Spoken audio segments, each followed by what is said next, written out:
Hi everybody, this is the Football Hut, the amazing, spectacular, terrific, the great one, the People's Champion, your host of Hut, and very disappointed that the Giants have not signed Saquon Barkley yet. He has the ability to accept the tag, the franchise tag, but it doesn't look like that's going to happen. Now we have one more week until training camp. Now as you can hear from the background, I got the AC on it. It's hot. We're in the middle of summer, and it's hot here at the Hut, but before we get into this video, please subscribe to the Football Hut and let me know what you think about this video.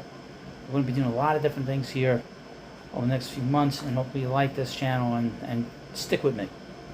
So the Giants are going to be going into training camp next week, and there are 9 Giants who need to have a strong camp going forward. From GiantsWire.USA Today. New York Giants will soon return to the Quest Diagnostics Training Center in East Rutherford, New Jersey for their 2023 training camp. For many players, the impression made on coaches and front office executives over the summer will determine their future with the organization. Even some of the established veterans and recent signees will have something to prove as they convene to lay the foundation for the second season under GM Joe Schoen and head coach Brian Daboll. Some will look to prove they've made progress since they've joined the team.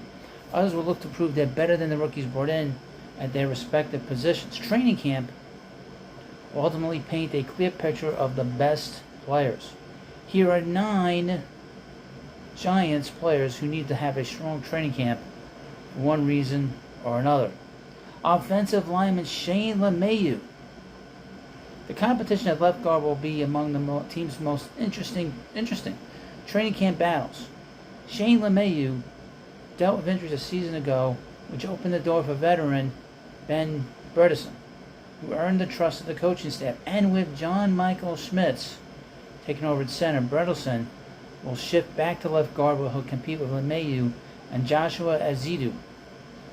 GM Joe Schoen and head coach Daboll insist they like their depth at the position, but the starting job is still open to be had. LeMahieu will need to demonstrate health and consistency throughout camp or run the risk of being the odd man out. You do not want to be the odd man. Next up, running back Gary Brightwell.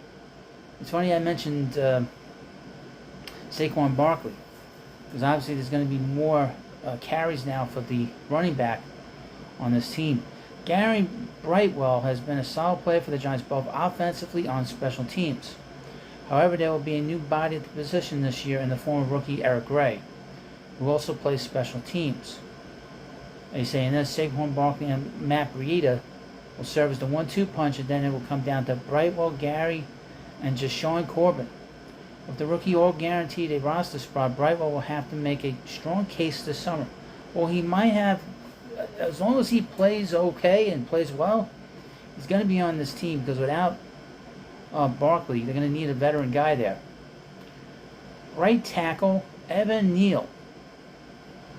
Evan Neal is guaranteed the starting spot at right tackle, but that doesn't mean his training camp performance is insignificant. He's already under tremendous pressure, and that's only going to increase if he comes out and struggles this summer. He needs to start hot and carry that momentum into the regular season, where he will be the Giants' most important players, if not the team's most important player. We'll see about that. Linebacker Elerson Smith. The clock is ticking, tick-tock, on linebacker Elerson Smith, and time may run out if he doesn't perform well throughout training camp. 2021 4th-round pick has spent much of his young career injured and on the sideline, and he's falling further and further down the depth chart. You don't want to be injured in a young player, because then he won't be in the league much longer. The good news is that the Giants could use all the pass rush help they can get, so the opportunities will be there. It's up to Elerson to seize them. Cornerback Aaron Robinson. Like many others on the list, Robinson has failed to live up to his billing, largely due to injuries. With the addition of Amari Ararare and rookie Trey Hawkins III, as well as a potentially larger role for Nick McLeod, Robinson is at risk of missing the boat. He has to stay on the field. He has to stay on the field and prove to the team he's worthy of not only a roster spot, but playing time. The same applies to Rodarius Williams. Next, wide receiver Jamison Crowder. Here we go with him.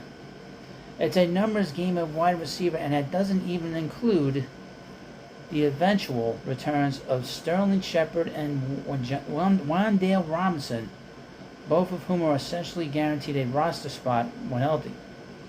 At least several players, including free agent signings, potentially fighting for their fate as a Giant. One such player is Jamison Crowder, who has the upper hand given his off-season workouts of Daniel Jones. Still, there's so many spots available, so he'll have to prove his worth as both a receiver and as a special teams asset. Wide receiver Jeff Smith.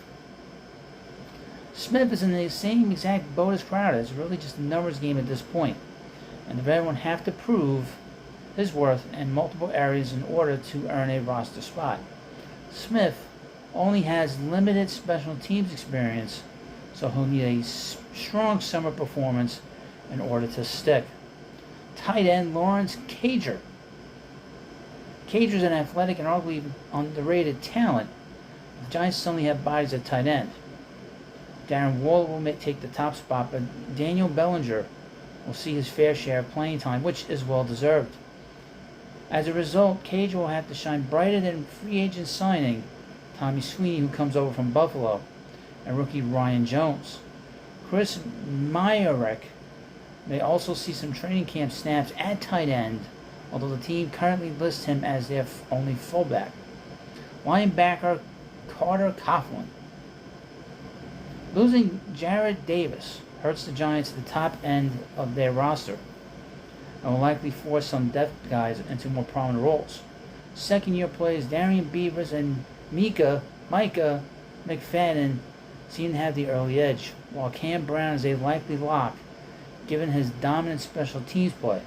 That leaves Carter Coughlin, a 2020 7th-round pick, to battle it out with Deontay Johnson and Troy Brown. The margin for error is extremely thin, slim for Coughlin, and we will see how that transpires. Now, over the next few months, we will be talking, especially as we get closer to the season, we'll be talking a lot about these different battles that are going to take place in camp, and really what's going to happen in these preseason games. It's going to be a rather interesting season, and hopefully they get Saquon Barkley signed before we know it. Hopefully they get him signed by next week. I don't know. When I mean signed, he accepts the tag and he goes into camp. We'll see. Well, you let me know what you think about this video, and of course, please subscribe to the Football Hut. Thank you, and I'll see you later.